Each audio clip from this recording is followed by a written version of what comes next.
আজ থেকে দেশের গণপরিবহনে আনুষ্ঠানিকভাবে চালু হয়েছে জিপিএস বা গ্লোবাল পজিশনিং সিস্টেম ভিত্তিক ট্র্যাকিং ব্যবস্থা।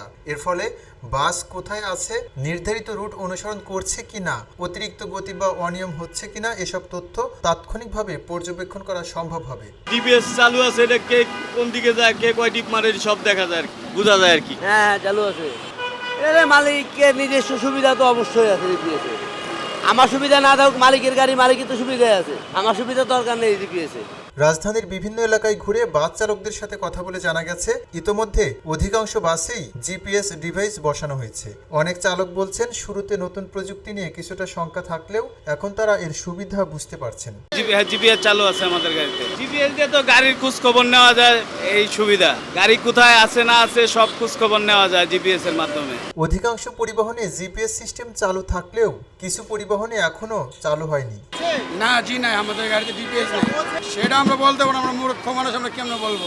বিশেষজ্ঞদের মতে জিপিএস ব্যবস্থার মাধ্যমে অতিরিক্ত গতি নিয়ন্ত্রণ, রুট ভঙ্গ, নির্ধারিত সময়সূচি মেনে চলা এবং দুর্ঘটনার পর দ্রুত উদ্ধার কার্যক্রম পরিচালনা সহজ হবে।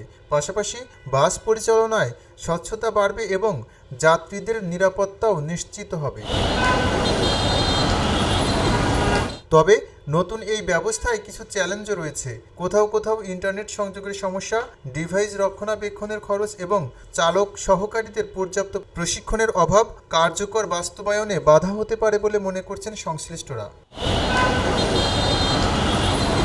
গণপরিবহনে জিপিএস ট্র্যাকিং চালুর মাধ্যমে প্রযুক্তি নির্ভর পরিবহন ব্যবস্থার নতুন এক অধ্যায় শুরু হলো। তবে এই উদ্যোগের সফলতা নির্ভর করবে শুধু ডিভাইস বসানোর উপর নয়, বরং নিয়মিত মনিটরিং, প্রযুক্তিগত সহায়তা এবং আইন বাস্তবায়নের উপর। সঠিকভাবে বাস্তবায়ন করা গেলে গণপরিবহনের শৃঙ্খলা, নিরাপত্তা ও যাত্রী সেবার মান তিনটি উল্লেখযোগ্যভাবে উন্নত হবে। এম রহমান, খবরের কাগজ, ঢাকা।